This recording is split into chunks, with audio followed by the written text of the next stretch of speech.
Good morning friends, ओझा smart classes में आपका स्वागत है। फ्रेंड्स, मैं आपके लिए इल्तुतमिश का राजनीतिक इतिहास लेके आया हूँ। यदि ये वीडियो आपको अच्छा लगे, इसको शुरू से लेकर अंत तक देखिएगा। यदि वीडियो आपको अच्छा लगे तो प्लीज़ हमारे इस चैनल को लाइक और सब्सक्राइब करना ना भूलिएगा। फ्रेंड्स, जैसे कि मैंने आपको पिछले वीडियो अपने कुतुबुद्दीन ऐबक का राजनीतिक इतिहास पढ़ाया था और उसको देखने के बाद आपको कुतुबुद्दीन ऐबक के राजनीतिक इतिहास से कोई भी क्वेश्चन गलत नहीं होगा। उसी तरह आज मैं आपको शमसुद्दीन इल्तुतमिश के बारे में पढ़ाने जा रहा हूं और आपको ये वीडियो देखने के बाद बहुत ही मजा आएगा। ठीक, आइए फ्रेंड्स शुरू करते हैं। इल्तुतमिश, हम लोग सब आज तक इतिहास में पढ़ते हैं इल्तुतमिश, जिसका शासनकाल 1210 से लेकर 1236 ईस्वी तक। लेकिन क्वेश्चन फ्रेंड्स ये भी बनता है कभी काल, इल्तुतमिश का पूरा नाम क्या था? तो इल्तुतमिश का पूरा नाम है शमसुद्दीन इल्तुतमिश। अक्सर आजकल परीक्षाओं में पूछ लिया जाता है कि इल्तुतमिश का पूरा नाम क्या है, तो हमको याद रखना पड़ेगा कि शमसुद्दीन इल्तुतमिश। इसका कार्यकाल 1210 से लेकर 1236 ईस्वी तक था। ठीक फ्रेंड्स, इल्तुतमिश की उपाधियां क्या थी? इसकी उपाधि सुल्तान ए आजम की। ठीक, और राजधानी इनकी दिल्ली थी। इनसे पूर्व जो शासक थे कुतुबुद्दीन ऐबक, उनकी राजधानी जो थी लाहौर थी। इसलिए इल्तुतमिश को दिल्ली सल्तनत का वास्तविक संस्थापक कहा जाता है। तो कभी काल क्वेश्चन पूछते हैं कि दिल्ली सल्तनत का वास्तविक संस्थापन कौन था? तो इल्तुतमिश था। ठीक, इल्तुतमिश कौन सा तुर्क था? ये भी क्वेश्चन बनता है। तो इल्तुतमिश इल्बरी तुर्क था। ठीक फ्रेंड्स, ये बहुत इंपॉर्टेंट क्वेश्चन है कि कई बार एग्जाम में पूछा गया लोक सेवा आयोग द्वारा कि इल्तुतमिश कौन सा तुर्क था? तो इल्तुतमिश इल्बरी तुर्क था। दिल्ली की गद्दी पर बैठने वाला वह पहला सुल्तान था। इल्तुतमिश पहला सुल्तान था जो दिल्ली की गद्दी पर बैठा था। ऐबक की जब मृत्यु हो जाती है तो उस समय इल्तुतमिश बदायूं का सूबेदार था। यह क्वेश्चन भी पूछा गया है कि इल्तुतमिश जब उस गद्दी पर बैठता है तो कहाँ का सूबेदार था? तो ऐबक की मृत्यु के समय वह बदायूं का सूबेदार था। इल्तुतमिश ने सुल्तान के पद को वंशानुगत बनाया था। पहले क्या होता था, सल्तनत काल में कोई वंशानुगत नहीं होता था, जिसके अंदर योग्यता होती थी वही शासक बनता था। लेकिन इल्तुतमिश ने अपने कार्यकाल में ही सुल्तान के पद को वंशानुगत बना दिया। मोहम्मद गोरी ने 1206 ईस्वी में खोखरों के विद्रोह के समय इल्तुतमिश की असाधारण योग्यता के कारण उसे दास्ता से मुक्त कर दिया था। मोहम्मद गोरी के कार्यकाल में ही जब 1206 ईस्वी में खोखर का विद्रोह हुआ था, उस समय इल्तुतमिश भी कुतुबुद्दीन ऐबक और इल्तुतमिश मोहम्मद गोरी के साथी थे। और इल्तुतमिश की असाधारण योग्यता को देखते हुए मोहम्मद गोरी ने कुतुबुद्दीन ऐबक को आदेश दिया था कि उसे उस दास्ता से मुक्त कर दे। और इसी कारण इल्तुतमिश को गुलामों का गुलाम कहा जाता है। यह क्वेश्चन कई बार आया है कि गुलामों का गुलाम किसे कहा जाता है? तो गुलामों का गुलाम इल्तुतमिश को कहा जाता है। ठीक है, सुल्तान के पद की स्वीकृति गौर के किसी शासक से नहीं अपितु खलीफा से प्राप्त की थी। सुल्तान के पद की जो स्वीकृति थी, इसको किसी गौर शासक से नहीं बल्कि उस समय जो खलीफा थे उनसे सुल्तान की पद इसको प्राप्त हुआ था। ठीक, अब आइए देखिए आगे। गजनी के जो शासक थे ताजुद्दीन एल्दौस को 1215 ईस्वी में तराइन के तृतीय युद्ध में पराजित किया था। इल्तुतमिश ने जो तराइन का तृतीय युद्ध था वो इल्तुतमिश और ताजुद्दीन एल्दौस के मध्य लड़ा गया था 1215 ईस्वी में। ये क्वेश्चन इंपॉर्टेंट है, ये पूछा जाता है। आपको तराइन का प्रथम युद्ध अद्वितीय युद्ध पता है, लेकिन आपको तृतीय युद्ध को भी ध्यान रखना है कि इल्तुतमिश और यहाँ गजनी के शासक ताजुद्दीन एल्दौस के मध्य 1215 ईस्वी में हुआ था। ठीक, अब आगे देखिए। मुल्तान और सिंध के शासक नासरुद्दीन कुबाचा को 1217 ईस्वी में पराजित किया। यह भी पूछा सकता है कि नासरुद्दीन कुबाचा को कब पराजित किया था? तो 1217 ईस्वी में पराजित किया था। इससे अपमानित होकर, युद्ध में पराजित हो गए थे तो इससे अपमानित होकर कुबाचा ने सिंधु नदी में कूदकर आत्महत्या कर लिया था।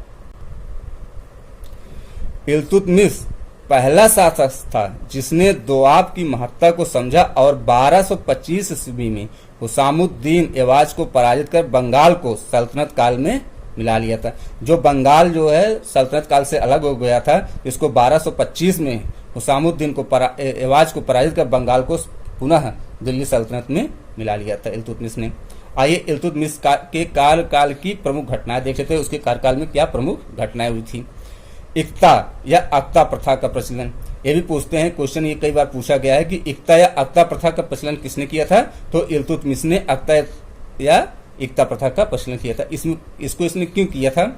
इल्तुतमिश ने भारत में इक्ता प्रणाली की शुरुआत की और यह अमीरों और सैनिकों को इजारेदारी के लिए दिया गया भू राजस्व क्षेत्र था।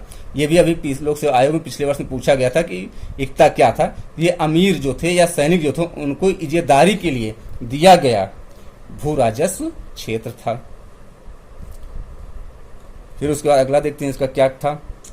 तुर्क ए चहलगानी या चालीसा का भी गठन किया था। इल्तुतमिश ने तुर्क के चहलगानी और चालीसा का गठन किया था। प्रशासन में सहायता के लिए चालीसा तुर्क या गुलामों का, चालीसा तुर्की जो है एक गुलामों का दल था जिसको गठित किया, जिसे ही चालीसा कहा गया था। ठीक, और इसके कार्यकाल की सबसे महत्वपूर्ण जो घटना थी वो दिल्ली की मंगोल आक्रमण से कैसे इसने सुरक्षा की थी। जब मंगोल आक्रमणकारी चंगेज खान, जिसका उपनाम तिमुचिन था, ये भी क्वेश्चन लोक सेवा द्वारा पूछा गया था कि चंगेज खान को और क्या कहा जाता है, इसका बचपन क्या नाम था, तिमुचिन, ने मंगरबानी का पीछा करते हुए सिंध तक आ पहुंचा था और मंगरबानी ने मदद मांगी थी तो उसकी हमारी सुरक्षा कीजिए, जिसके कारण मंगोल आक्रमणकारी चंगेज खान दिल्ली पहुंचा। जब इसने इल्तुतमिश से मंगरबानी की सहायता नहीं की तो ये वापस चला गया। इस प्रकार दिल्ली की सुरक्षा इसने मंगोल आक्रमणकारी की थी। और ये कब आया था? 1221 से 22। ये क्वेश्चन आपसे पूछता है, ठीक है। और बगदाद के खलीफा से इसने 1229 में प्रमाण पत्र प्राप्त की। मैंने अभी पीछे आपको बताया था कि इसने खलीफा का जो पद है, इसने खलीफा से इसने सुल्तान का पद प्राप्त किया था। इल्तुतमिश ने खलीफा अल मुस्त नासिर बिल्लाह, जिससे इन्होंने खिल्लत प्राप्त की थी, इनका नाम अपने सिक्कों पर अंकित करवाया था। ये भी क्वेश्चन पूछता है कि किसका नाम करवाया था, तो अल मुस्त नासिर बिल्लाह का नाम अपने सिक्कों पर अंकित करवाया था। और इसका जो इल्तुतमिश की जो भाषा थी, इल्तुतमिश ने फारसी राजभाषा को दर्जा दिया था। जिसकी इल्तुतमिश के कार्यकाल की राजभाषा क्या थी? फारसी थी। ये भी क्वेश्चन इंपॉर्टेंट, ये भी क्वेश्चन आपसे पूछा जा सकता है। उसके बाद इल्तुतमिश ने सिक्कों का भी प्रचलन किया था। सल्तनत काल में इल्तुतमिश ने पहली बार सिक्के चलवाए, जिसमें चांदी का टंक 178 ग्रेन और तांबे का जीतल चलवाया। तो सिक्कों का भी प्रचलन इल्तुतमिश ने करवाया था, जिसमें चांदी का टका 178 ग्रेन और तांबे का जीतल चलवाया था। इल्तुतमिश ने शिक्षा के क्षेत्र में भी योगदान देने के लिए मदरसों की स्थापना करवाई थी।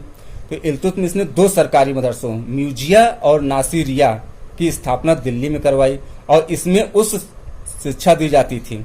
म्यूजिया और नासिरिया में उच्च शिक्षा दी जाती थी, जबकि मकतब में प्रारंभिक शिक्षा दी जाती थी। मकतब जो था इसमें प्रारंभिक शिक्षा दी जाती थी। यह भी क्वेश्चन कभी बन सकता है कि म्यूजिया और नासिरिया में कौन सी शिक्षा दी जाती थी, तो आपको पता होना चाहिए कि इसमें उच्च शिक्षा दी जाती थी और मकतब में प्रारंभिक शिक्षा दी जाती थी। आइए आगे देखते हैं। इल्तुतमिश पहला तुर्क सुल्तान था जिसने शुद्ध अरबी के सिक्के चलवाए। ये भी क्वेश्चन आपका इंपॉर्टेंट है, ये क्वेश्चन बन सकता है कि शुद्ध अरबी के सिक्के किसने चलवाए थे, तो इल्तुतमिश पहला तुर्क सुल्तान था जिसने शुद्ध अरबी के सिक्के चलवाए। अब इसके कार्यकाल देखिए, सल्तनत काल में इल्तुतमिश को न्याय की जंजीर का शासक कहा जाता था। मुगल काल में भी ऐसे शासक था, उनको जब मैं आपको मुगल काल बताऊंगा तो उसमें बताऊंगा किसको न्याय की जंजीर कहा जाता था। तो इल्तुतमिश जो था अपने महल के बाहर एक न्याय की जंजीर का घंटा लगवाया था। कोई भी साधारण व्यक्ति जाकर उस घंटे को बजाकर न्याय मांग सकता था, इसलिए इल्तुतमिश को न्याय की जंजीर का शासक कहा गया है। इल्तुतमिश ने जोधपुर में अतारिकन दरवाजा की स्थापना करवाई। ये भी क्वेश्चन बन सकता है, अभी तक नहीं है लेकिन ये क्वेश्चन आ सकता है कि अतारिकन दरवाजा कहाँ स्थित है। ये जोधपुर कहाँ है? राजस्थान में। तो राजस्थान के जोधपुर में अतारिकन दरवाजा की स्थापना किसने करवाई? इल्तुतमिश ने। जब ये बिहार में मलिक जानी को सूबेदार नियुक्त किया। ये भी क्वेश्चन बिहार की से पूछा गया था कि मलिक जानी को कहाँ सूबेदार नियुक्त किया था, तो बिहार का सूबेदार नियुक्त किया था। ग्वालियर विजय के बाद जब इल्तुतमिश जब ग्वालियर विजय करके वापस आता है तो अपनी पुत्री रजिया सुल्तान को अपना उत्तराधिकारी घोषित कर देता है। और वहाँ पे जो चहलगानी और चालीसा थे ये नहीं चाहते थे कि रजिया सुल्तान बने। ये उसके पुत्र रुकनुद्दीन फिरोज शाह को गद्दी पर बैठा देते हैं। लेकिन कुछ ही महीने तक शासन करता है। उसके बाद लेकिन कुछ महीनों तक ही शासन किया। इसके बाद मध्यकालीन भारत की प्रथम महिला शासिका रजिया सुल्तान, जिसका कार्यकाल 1236 से लेकर 1240 ईस्वी तक था, इसने शासन किया। तो फ्रेंड्स, ये हमने आपको इल्तुतमिश की राजनीतिक इतिहास के बारे में पढ़ा दिया है और मुझे पूर्ण विश्वास है कि फ्रेंड्स ये वीडियो आपको जरूर अच्छा लगे होगा। और अगला नेक्स्ट वीडियो हम रजिया सुल्तान पढ़ाएंगे। यदि फ्रेंड्स आपको ये वीडियो हमारा अच्छा लगा हुआ, हमारा ये शॉर्ट नोट्स आपको अच्छा लगा हो देख के, तो आप प्लीज़ हमारे चैनल को लाइक और सब्सक्राइब करना ना भूलें। फ्रेंड्स, कोई भी एग्जाम होगा, यदि आप एग्जाम देने जा रहे हैं, ये हमारा शॉर्ट नोट्स का वीडियो आप देख लेंगे, आपको जरूर फायदा मिलेगा। चाहे आप लोक सेवा आयोग कर देने जाएंगे या समीक्षा अधिकारी या यूपीएसआई, यूपीपी या अधीनस्थ, यहाँ से आपको जरूर क्वेश्चन आता है। यदि यहाँ से क्वेश्चन आएगा तो क्वेश्चन इससे बाहर नहीं जाएगा फ्रेंड्स। तो प्लीज़ हमारे चैनल को लाइक और सब्सक्राइब करना ना भूलें। धन्यवाद फ्रेंड्स।